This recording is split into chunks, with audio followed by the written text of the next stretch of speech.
and welcome to the Teaching Together podcast, where we celebrate and share the glows and grows of teacher life.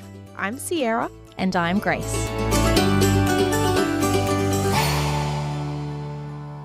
Each episode, we like to start by sharing a glow or grow from our teacher lives at the moment. So, Grace, I was hoping you would be able to share something with us to start us off. My glow is food related, not exactly teacher related, but it does keep me functioning as a teacher. So I was at Aldi, which I love. I was at Aldi last week, and they have those random like international foods that are sometimes in the special section or whatever. There's this huge bag of these things called like chocolate turtles or something, and they're a combination of, the flavor is a combination of a churro and chocolate, so it's cinnamon flavored chocolate basically. Yum. But it's kind of like a wafer that's kind of folded over in 4 separate layers. So it kind of looks like a turtle, kind of like in Mario Kart, that kind of turtle shell. Okay. And they just taste amazing. And I was like, they look fun. I don't know if I'm going to hate them. Like they were so good. They were so good. Oh my gosh. I've been thinking about them ever since I finished the packet, and I want to go back to Aldi and get more because just wow. So good. But professionally related, I just also thought of another glow. My principal sent me a very kind Teams message last week that said some lovely things, but most lovely was that I'm an asset to our school, which, coming from your boss, very nice to hear. So, that was really nice and validating. What about you? We have been speaking on the podcast for quite some time now about like various planning techniques and strategies. Are you still using Plan Board? Sort of more or less? Yep. I want to be an ambassador, even though it's a free product, so they don't need anyone to ambassador it. But I love it so much. So I tried it a little bit last term, or maybe it was even term 1. I honestly can't remember now. And I liked it, but I personally am just not consistent enough. I'm just terrible. And every sort of diary planner kind of approach that I've tried to use for managing my organizational tasks is just harder than it should be and kind of creates more work than I want it to. So I was chatting with a colleague towards the end of last term, and she showed me how she uses color-coded stickies, like the Sticky Note app on your laptop, to manage all of her weekly tasks. And so I've started trying that this term. So far, it's working quite well. And I basically just anytime I think of something that needs to be done, I put it on the sticky for that week. And then I can use the strike through feature to like tick it off when it's done. And then anything that's not done, copy and paste it onto the sticky for next week, basically. And then I've also been using it like, I guess as a to-do list, but also like if you get an email or something that's reminding you about a particular event that's happening on a day, I will just drop that in as a note to be aware of on the sticky for that week.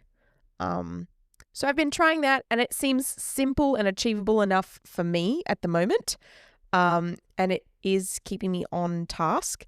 And I'm using the rule, one of the 2-minute rules, one of which we'll come back to later. But one of the 2-minute rules, which is like if it takes you less than 2 minutes to do the task, just do it. Don't put it on your to-do list. So if I get an email that says to me, go and do this, an actionable thing, and I know I can do it in like under 2 minutes, I'll just do it. But anything that's going to take longer than that, it goes on the sticky, and then I'll come back to it when I have time. So that is how I have kicked off the term, trying to manage my tasks. And so far, it has been a useful tool. So more on that later in the term. We'll see if it lasts. Before we jump into today's episode, quick recap of our last episode. I was able to have a great chat with Matt Pittman, who is the author of the Connection curriculum and is also about to release another book really soon, also about connection. So he and I had a great chat about building connections with students and making connections across the curriculum to help students make connections with the things that they're learning. He is a really passionate teacher and just so thoughtful in the way that he thinks about his students and trying to empower them as learners. So if you have missed it, it really is a great listen, and I would encourage you to go back, especially if you are looking at how to kick off this term with creating meaningful learning experiences. Today, we're talking about that mid-year slump because we are officially in term 3 in New South Wales. The slump is real. Oh, yes. I've been back at school for a week, and I already feel like it's the end of the term. So we're going to explore how we can not embrace the abyss, but find sustainable, actionable things that will remind us that what we do actually matters, and we do it because we actually enjoy it. Absolutely. I always actually really hate going back to school after the holidays. There's such a nice thing about non-term time. Even if you are doing work in various forms, You can do it at a cafe, you can. in your pajamas at home, You can. in your pajamas at a cafe if you're one of those people.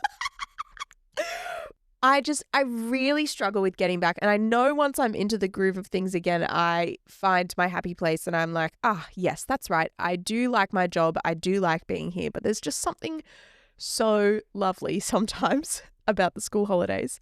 And it can be really hard to get motivated and to get back into that daily grind of being in the classroom.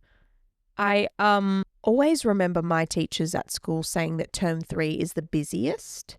Yeah. And part of me wonders whether, like, it's the busiest because it's the term that actually has nothing in it, and so everything else goes in term 3. Yeah. Like, the musical will happen in term 3.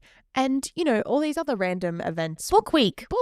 All these other things will happen in term 3 because that's when we can fit them in, because there's no parent-teacher interviews and there's no half-yearly or yearly exams and there's no Christmas thing and there's no Easter thing and there's no let's get to know your class because it's the very first day of the start of the year thing. Anyway, so I think term 3 is particularly chaotic in a lot of places. And I'm also in a weird situation where term 3 of the year is also my last term of the academic year. And so I think part of my body is like, oh my goodness, I'm so tired because it's term 3. But also, oh my goodness, I'm so tired because it's actually like coming up to the end of the year, and the way I'm thinking about doing all my final assessments and all my final reports and all the other things that I've got to do. It's like end of the year busyness in term 3 now. So there's all the usual busyness, and every other school that doesn't follow that academic year structure is just piling all the events on. And you're like, wait, I'm finishing the academic year. Like, I've got so many things to mark. So much marking. Oh my goodness. So much procrastinating about my marking at the moment. But anyway, hopefully not for much longer, because we're going to boost our well-being. Woo! Yes, we are. But first, the ultimate well-being booster. It's time for tea. Am I the queen of segues or am I the queen of segues? I had a tea bag of French Earl Grey, which is the elite tea. Like French Earl Grey and Green Rose switch for me between the number 1 spot and the number 2 spot. Currently, French Earl Grey is number 1. But you are having something that has elderflower in it. Do you remember? I can't remember what the name is. I do believe it's elderflower and peach. Yes, it does smell. There is a peachy smell. I mean, this Yes. room that we're in actually smells like your tea because it did steep for quite a while, and I am loving it. Yes, it is super tasty. Favorite flavor at the moment. It's lots of fun. It's a fun taste. It's a fun color. It's getting me through the days, which is really the topic of our conversation today. Thinking about this mid-year slump and I guess the importance of really thinking about well-being for teachers. It is safe to say that some of these statistics actually probably wouldn't surprise a lot of people, given the nature of the conversation around teachers and burnout and just the demand for teachers at the moment. But some recent stats that are relevant to Australia are in 2023, 70% of teachers reported having an unmanageable workload, and over 52% from the same survey of 4,000 Australian teachers reported also having depression symptoms. It's pretty wild. That is astounding, but also not. Because if you've been teaching for any amount of time, you would see those statistics borne out. But the fact that 70%, almost 3/4 of teachers said that their workload is unmanageable. More than half report depression symptoms. That is ridiculous. And that stat is in comparison to the general population. There's about 12.1% of the general population that report having depression symptoms. So then if you're looking at just the teacher population, it's over half, which is just crazy. Also, in addition to that, which is another pretty massive statistic, 46.8%, so almost half again, of Australian teachers were, at the time of this survey, considering leaving the profession within the next 12 months. In contrast to just 2 years earlier, only 14%. What? Yeah. So we are looking at stats from the post-pandemic, I guess, kind of side of teaching. But this data would suggest that prior to sort of the pandemic and all of that, when teachers were surveyed in 2021, so I guess say maybe mid-pandemic, only 14% of teachers indicated they were intending to leave the profession, and just a couple of years later, nearly half. I don't even know what to say to that.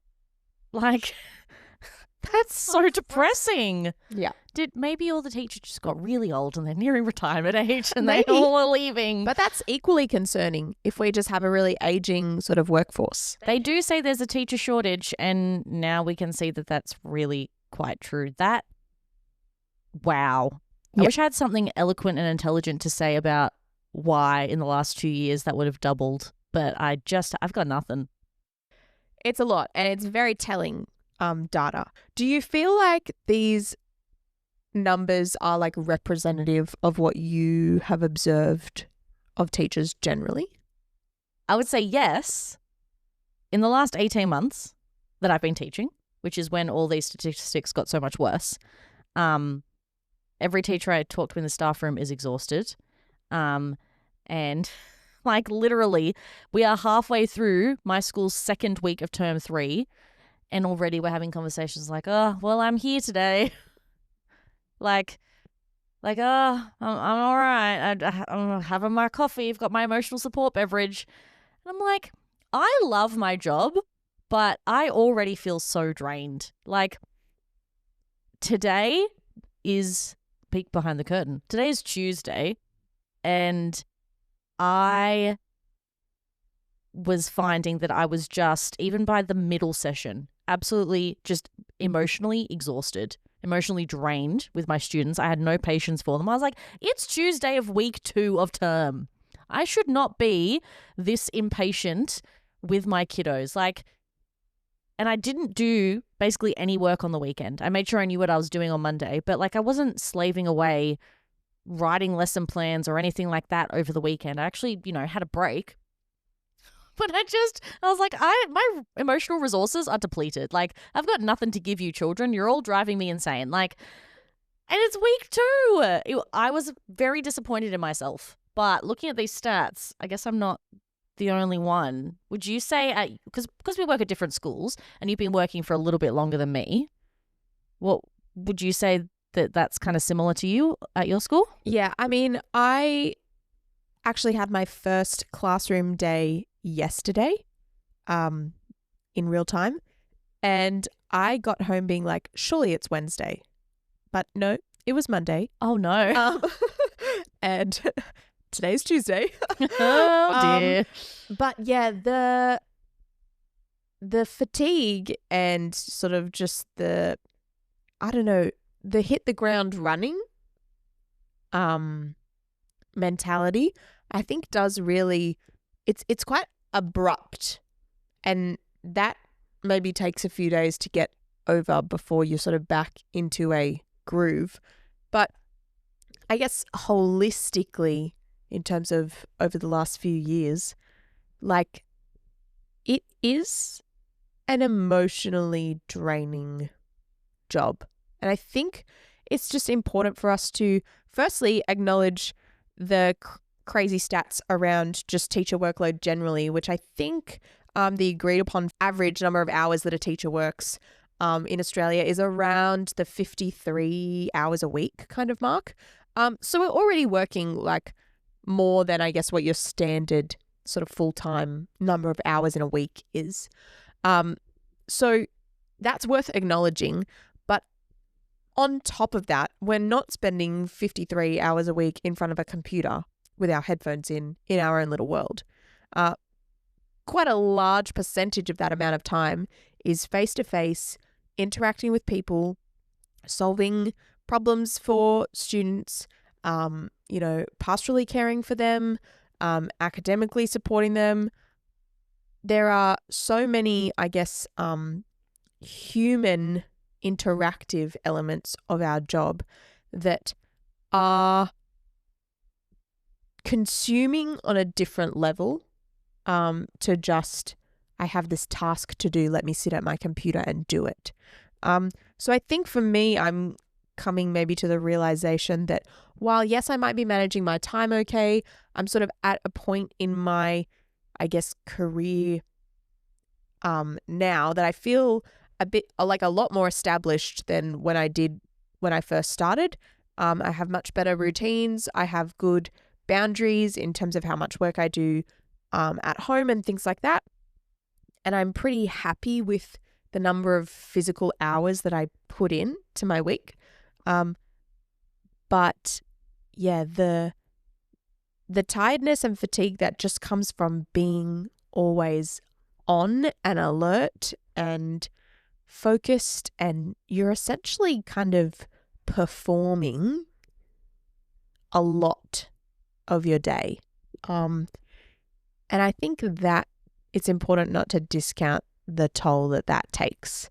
I was going to say that exact thing about being on and alert. Yeah. Because I'm getting used to that still 18 months in, and knowing that the buck stops with you in your classroom and you're responsible for the safety of the people in your care. And like, I'm not a parent. I don't have this type of responsibility anywhere else in my life.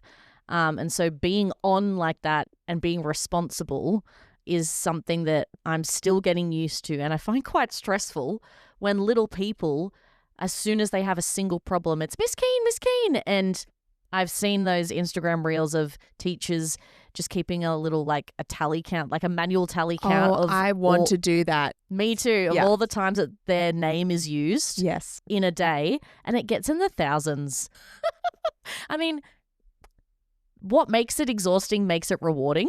Yes. But it is my original point, and what I was latching on to you, Sierra, was that always being on and being responsible. I mean, for some people, they're like, I love that. They thrive on that. That's kind of, they love doing that. I'm not one of those people. I want to be, some days, I do say this often. I was like, I would love to have just one day a week where I could sit in my own little world with my headphones on and just do all the admin that accumulates from being a teacher. Like when you have life admin day on the weekend or in the holidays or whatever, I find myself wishing, I wish I just one day. Yeah.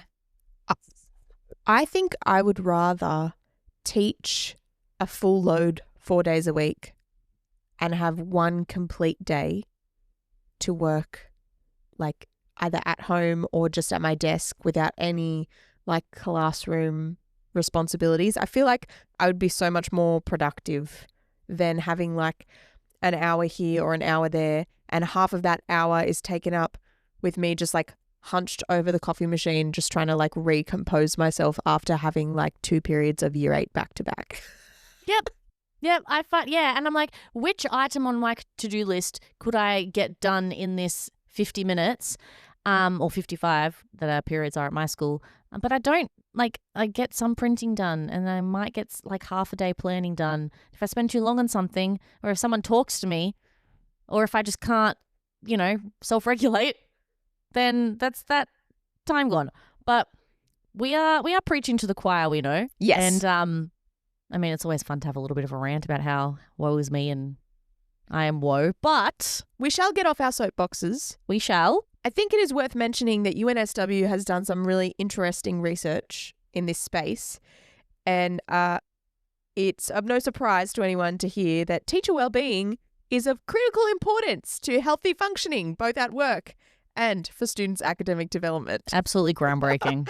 But one thing that I guess it doesn't sound super groundbreaking, but that I found stood out to me when I read a little bit of this article that they've put together is that if you support teacher wellbeing at the start of the term, you're going to have much more success sustaining their wellbeing long term.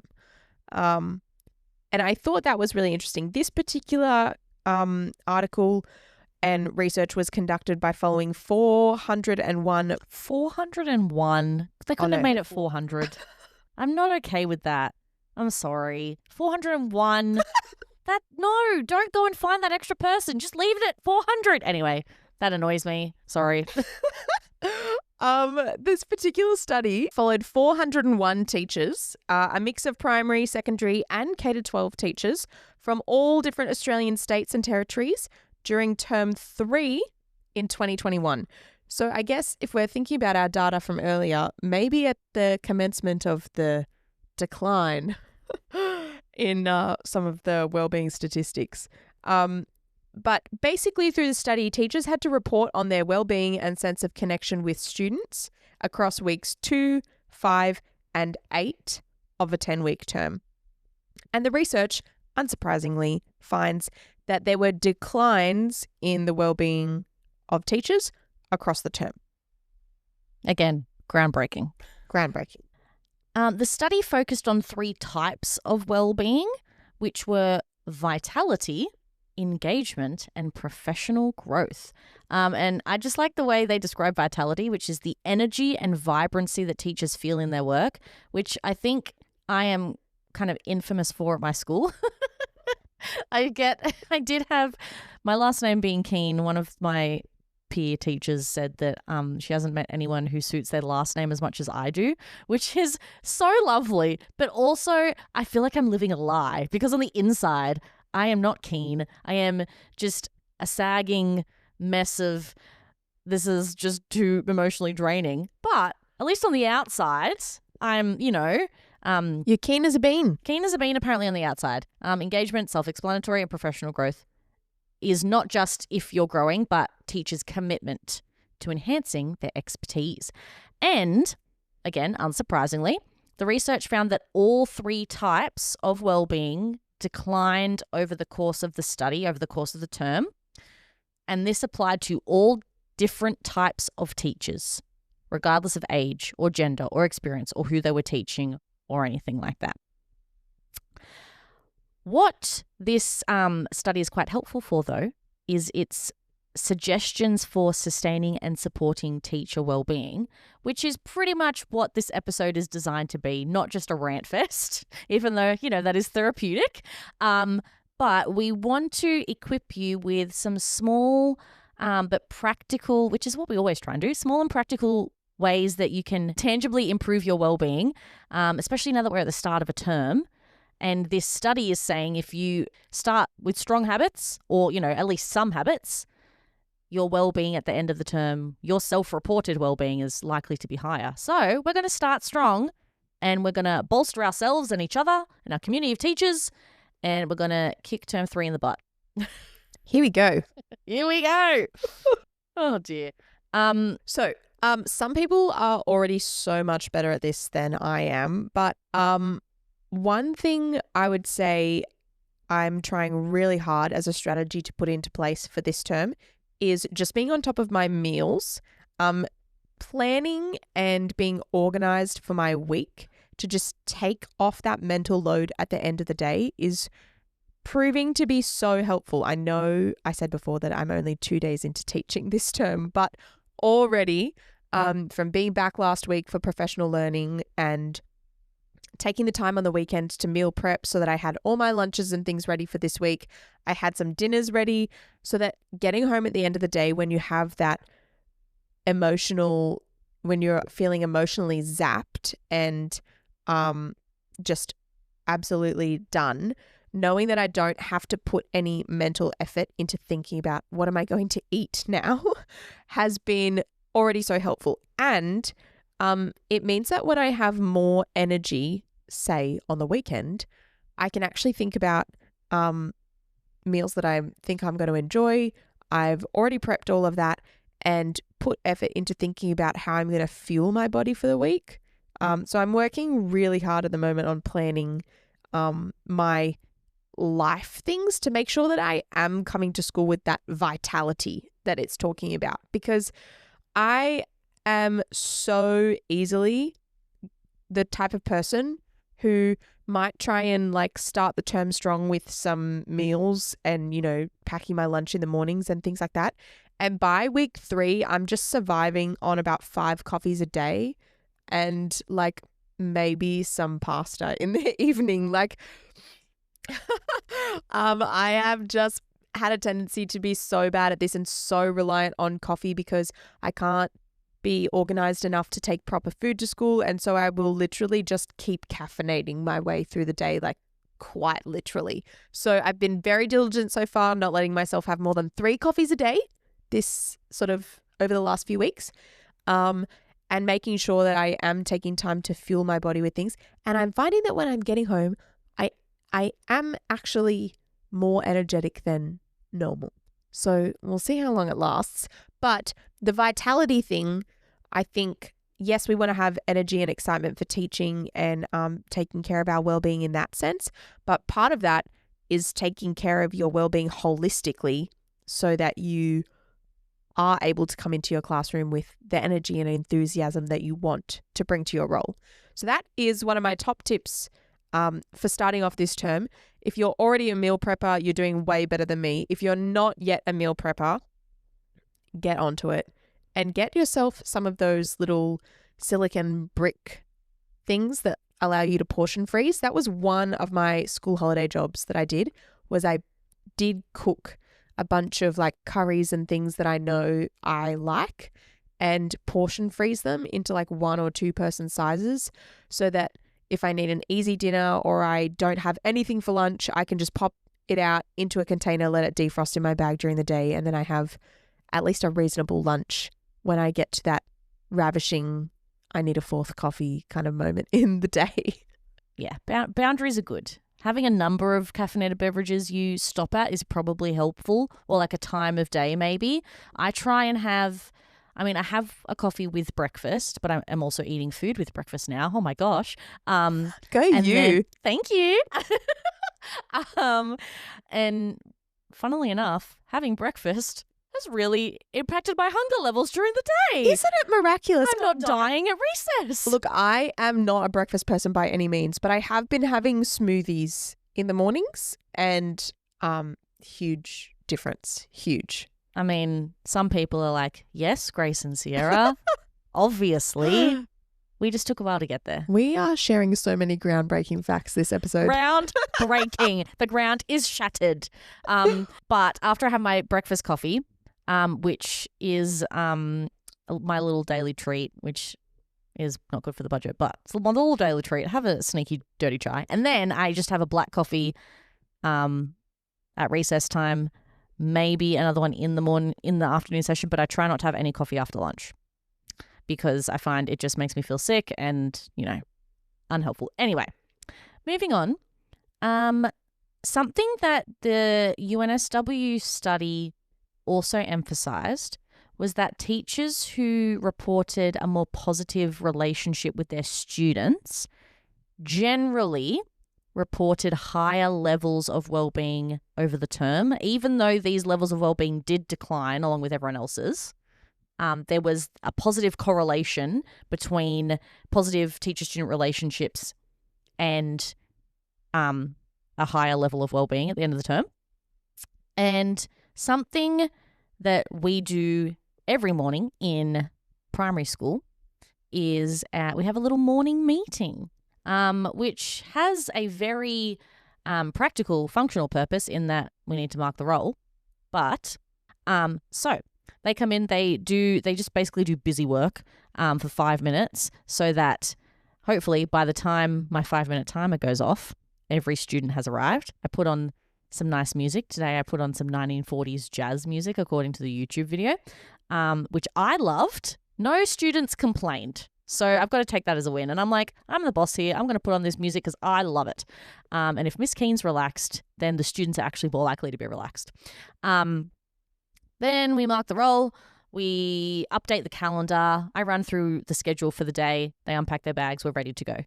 But having that morning check-in, I mean, one of my absolute favorite moments of the day is when all my students are seated. They're looking at me. I've got them quiet for the first 2 seconds. And I say, good morning, Kindy Aqua. And they say, good morning, Miss Keen. And because it's the beginning of the day, we've got a fresh slate. No one's messed up yet. I haven't gotten cranky. They haven't gotten cranky. We all just look at each other like, "Aw, aren't we a cute class?" And then it goes downhill from there. But we start the day well, and that's my favorite moment of the day. And honestly, that really is a mood booster. It's like, oh, no, I actually like these kids. Like, they drive me up the wall, but I actually like them. And our class is a family, which we talked about a lot at the beginning of the year. And I love having my class. Like, they're my group of 19 kids. And we care about each other, and having that early check-in in the morning, it does, I mean, even though by the end of the afternoon, lots of us are losing our minds because we're all really tired like we did today. And I was like, it's just free play for half an hour because you can't focus anymore. No work is getting done. Go build some Lego. It just helps to build that rapport. And I do have that opportunity. I have that luxury of time because I'm a primary teacher and I see these kids all day. So I can devote that 15 minutes in the morning to this kind of thing.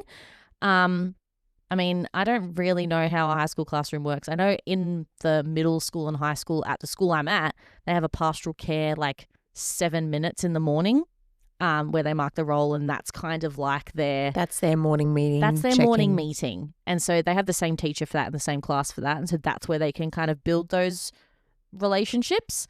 And I mean, I think building relationships with your students, we know that students respond better to us if they feel connected to us. But I find I'm more motivated to do a better job if I actually care about my students as well, which I don't think, again, is going to be that groundbreaking or surprising, but worth noting. Yeah. One thing that I have tried at various points in time to do with varying levels of success is to actually just stand at my door and greet the students as they walk in, one by one, about this until they're all inside, which can sometimes be a little bit frustrating because, little Johnny's running 3 minutes late and finding 700 things at the bottom of his bag before he can come inside, and, has also just realized that he left his jumper in the previous class and, all the other little things. But I do find that it sets the tone for the start of the lesson better, especially in contrast to the times when I'm feeling super stressed and I'm sort of racing from one lesson to the next, and I just sort of barge through the door and try and get myself set up, and they just sort of all spill in, and I'm just yelling across the room, can someone turn the lights on? In exactly that voice. If I'm being quite honest, that's probably a more realistic picture of how I enter my classroom most days. But today I did stop to make sure that I greeted all of them in on their way in the door because it was our first lesson together again for the term. And, that was nice. And it reminded me that I should really do that more often. And I guess that is an example of a micro ritual. Those kind of really, really tiny little things that you can bring into your day to help boost connection and boost your own well-being. one thing that I'm so grateful for at my school is on our school grounds, there is a daycare that's like not part of our school. There's also a cafe. And so one thing that I sometimes do if I'm just feeling a bit overwhelmed or I just need a break is I'll actually walk from my staff room up to the cafe at the very front of the school. And even though I could just as easily make myself a free coffee in the staff room, it's just that space to go for a walk, not speak to anyone while I'm walking. And it's a decent walk. It probably is a 4 or 5 minute walk from where I usually live to all the way up there and then come back. So, by the time you venture, it's like 15 minutes really by the time you go up and come back. And it's just that like, I just need a break. This is just a little thing I can do. Some people, some of my colleagues might do that far more regularly. And that is one of their little rituals that they just build into their day as part of their break and as part of just keeping their own well-being in check. It's not something I do regularly, but it's something I do when I'm feeling just a little bit done, or sometimes I've had a tricky conversation with a parent or an email that's, not the most pleasant or whatever it is. And I just know that I need to go and give myself a break from my screen for a while and just go for a walk. Or I have just like gone for a walk on the oval before or things like that. It's obviously time consuming. And so, you want to sort of try and keep those kinds of little things that you can build into your day to like maybe 5 minutes, but a little walk or a music break or go and eat your lunch in the sunshine rather than inside in your classroom or, at your desk, which I certainly happens a lot in my context, just is such a mood booster for something that's just not that hard to do. Yeah, if I have the luxury of being able to sit down with a hot cup of tea at school, I try and drink as much of it as I can without like looking at my phone or doing a task or whatever. And like I have to make my tea in the staff room, so I have to leave my classroom, which is helpful. But I do try as much as I can to sit and actually just enjoy, the smell and try and be mindful of the tea. And because I do enjoy tea, obviously. And yeah, it just takes 5. I mean, we give kids brain breaks, so why not give ourselves brain breaks? We're humans, just like our kiddos are. And you gotta be kind to yourself. I say as someone who's not kind to herself in any way. I also love routine. Love routine as a kid. I mean, I was going to start both of those sentences with massive generalizations, so I'm not going to do that. But I personally love routines, and something I find quite overwhelming about being a new teacher is having to make lots of decisions in rapid succession that affect lots of people. And having to communicate those decisions to lots of tiny humans and also lots of grown humans, and just thinking, okay, if I make this decision, what are the outcomes of that? What if I make this decision instead? What's the best way to do this? What are the logistics of walking 56 students across the road for a choir performance, which I did on Friday? Thankfully, I had the school music teacher and a teaching assistant to help me.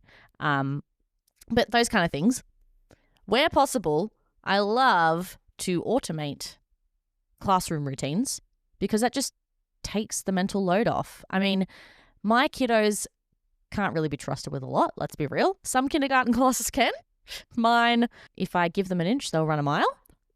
Classic saying. And it does apply in my classroom. So there are lots of things that I need to make easy for myself to actually do, which is part of the reason why I have the same 15-minute morning routine. Because if I forget, the kids will go, oh, Miss Keane, we have to do the calendar next. Or, Miss Keane, you forgot to do the handy helpers. And if I do one thing out of routine, the entire thing falls apart. It has happened before. And the students are like, Miss Keane, you're being very silly today. And I'm like, yes, I am, because I'm out of routine. And so I find, as far as is practicable for you in whatever context you're teaching in, if you can build in routines to take care of the stuff that doesn't really require constant mental load, just like the logistics of being in a classroom. If your students can be trusted, get them to hand things out or whatever you need to make happen so that you can focus on the things that pop up, the crises that need your management, those kind of things. Kind of like how we've made AI wonderful to do all the stuff that requires our mental processing, when really what we should have done is teach it to wash our dishes for us and do our laundry, so the that repetitive we can, stuff. Yeah, the stuff that is probably more manual in nature, so that we can use our brains for the more important stuff. Do that in your classroom. I have to say you're totally right. And during our professional learning sessions that we had last week, one of our colleagues shared about how she's employed a secretary in her classroom, which is obviously a metaphor of some description. Adorable. But how she uses these different secretaries, or essentially student tasks, but because we're in a high school setting, instead of, how you Handy might have helpers. handy helpers in Kindy Aqua, Mm-hmm. we have a secretary in high school, and she has someone who at the start of her lesson every day sets a 6-minute timer, and after 6 minutes, she'll mark the roll. Oh, I love that. And the kid will tell her when the time is done. Yep. And it just means that she doesn't have to interrupt the flow of the beginning of her lesson with marking the roll, which I really despise. But also, you don't want to forget about it because it's important and you're required to do it. So I'll often say things like that, like I might mark the roll and then or say that I'm about to mark the roll and then I get sidetracked. And I always. I will often say to my students, someone remind me to mark the roll in a few minutes after I've done this little instruction, but they often don't, because I don't think I've assigned someone that particular role. But It's I love just the anyone. idea of having a secretary.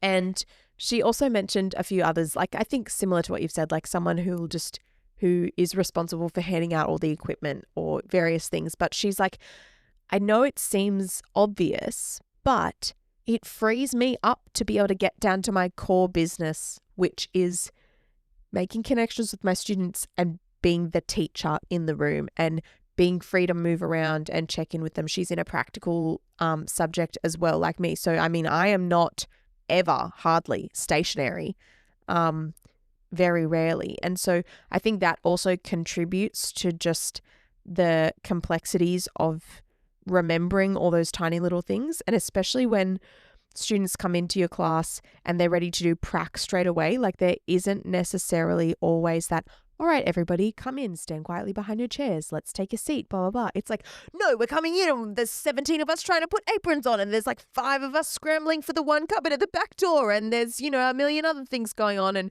someone's just accidentally knocked a stool over and because we've got a concrete floor, it makes the most atrocious sound and now the dust extractor's on and it's loud and it's instantly, I don't want to say chaotic environment. I mean, I feel It like is. I just painted a very chaotic picture. I mean, it's organized chaos, but it's chaos. There's and lots of sights and sounds and smells and senses being overloaded. so much overloading. And so it's very difficult to keep track of those little things. And so routine is something that I still struggle with, having a regular routine for how we manage that part.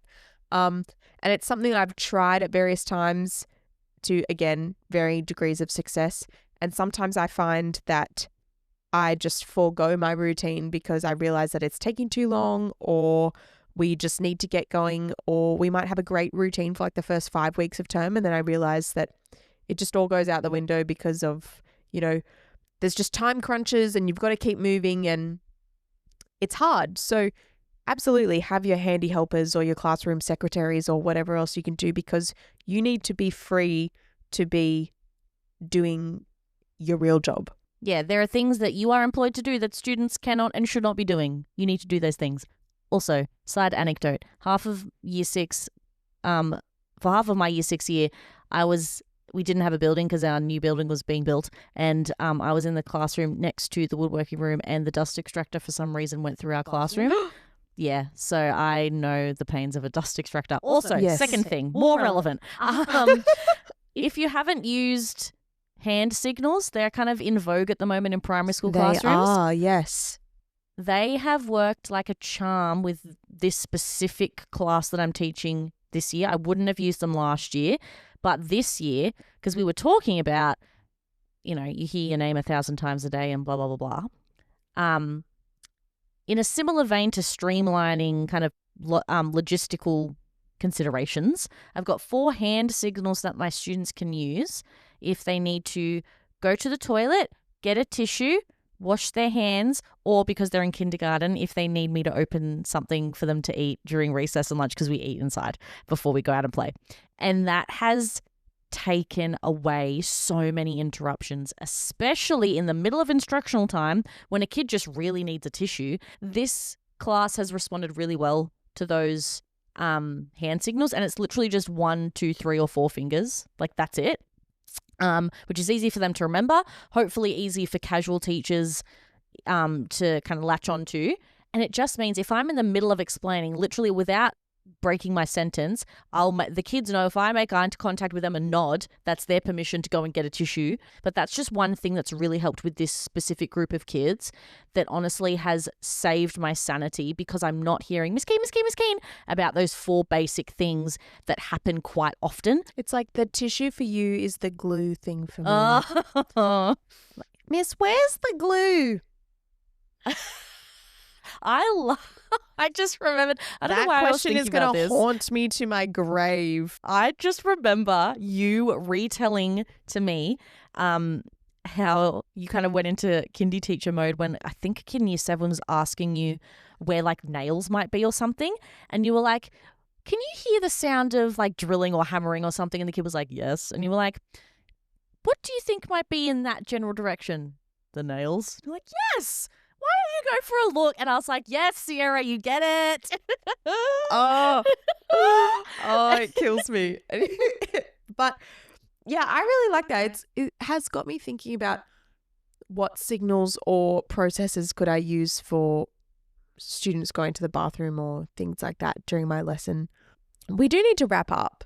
I just wanted to, before we do, yeah, I just wanted to mention one thing that I personally struggle with is that you are allowed to have a break, but you also need to do your work. And I find that for me, it's all or nothing. I'm either totally resting and doing absolutely nothing, or I'm just smashing out the work.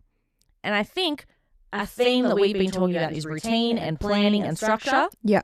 And if you can, it's like you're cleaning your sewing room right now and you're doing 5 minutes a day. If you just do a little bit every day, the idea is it doesn't build up to be this thing you've either neglected for too long or binged on for too long. So if at the end of the day, if you are in a position or whenever during the day, if you're in a position just to do one thing that you find enjoyable, do that thing, because then you're not starving yourself of that for the whole week and getting to the weekend and going, I haven't done anything I enjoy and now I'm really tired and I'm going to sit on the couch all day. Like, I love to crochet, obviously. I talk about this all the time. And it's dino crocheting season for Christmas presents, so you're about to hear a lot more. But if I do just a couple of rows of whatever project I'm on, I feel like I've done something for me, and it might be 15 minutes, it might be half an hour. But then I go, okay, I feel like I have the mental capacity to go now do the things that I have to do. So just if that works for you, don't deny yourself. Yes. Don't be a martyr. Things. Yeah, don't be a martyr, because it doesn't help anyone. You don't need to earn rest. You don't need to work yourself to exhaustion to earn rest.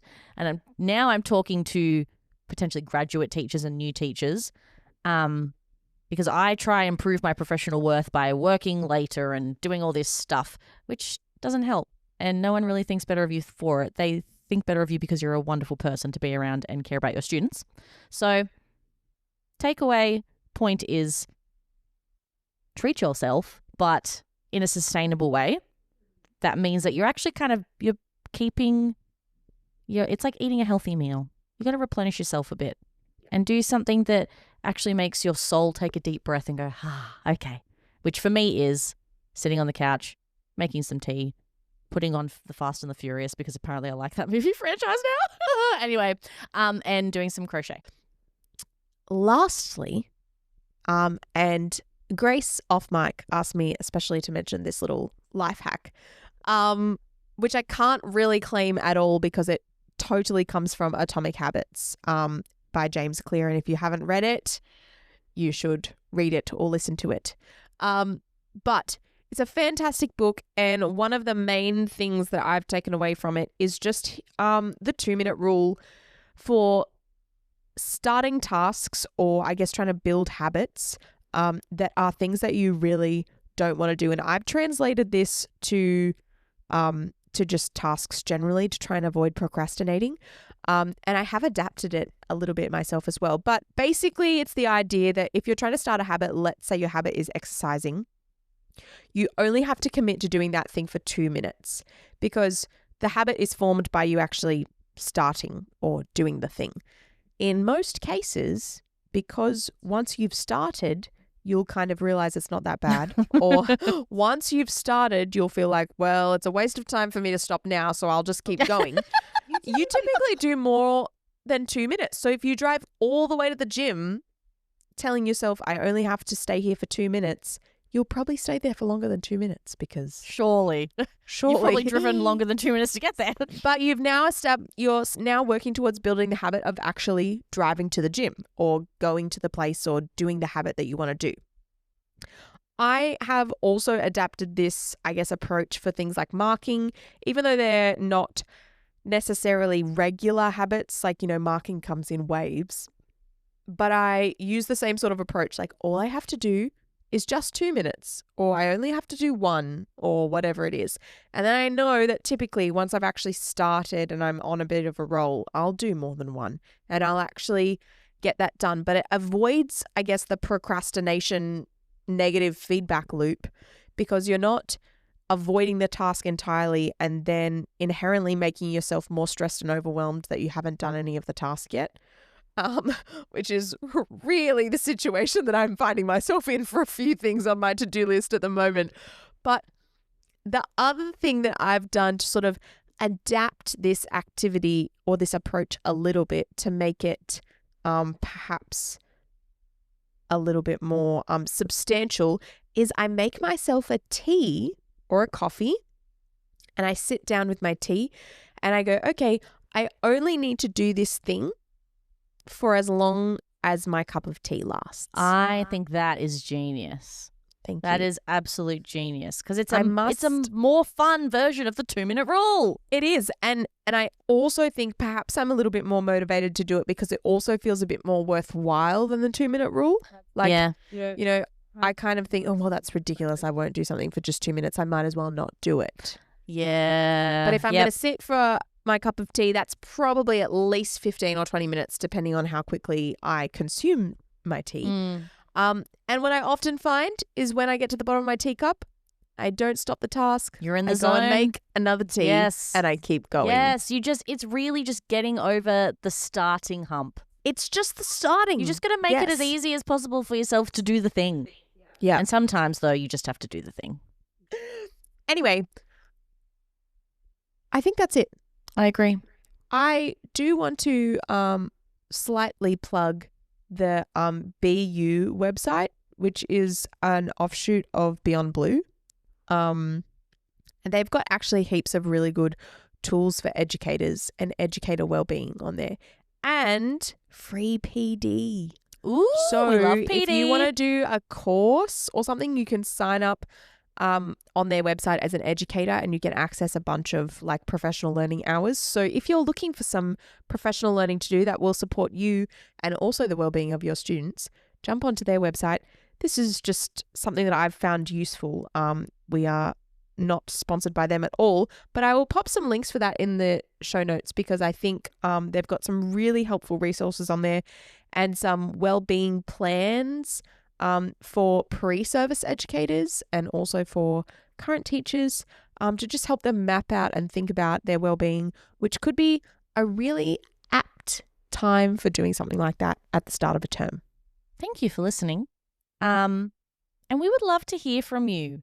Tag us. We are at Teaching Together the podcast on Facebook and Instagram. And whatever you want to post that's relevant or not, we want to see it. Actually, maybe relevant, but we want to see it. We love you guys. share this podcast episode with someone who you think might benefit from it, particularly if you know a graduate teacher, or you are a graduate teacher and you know and love another graduate teacher or pre-service teacher.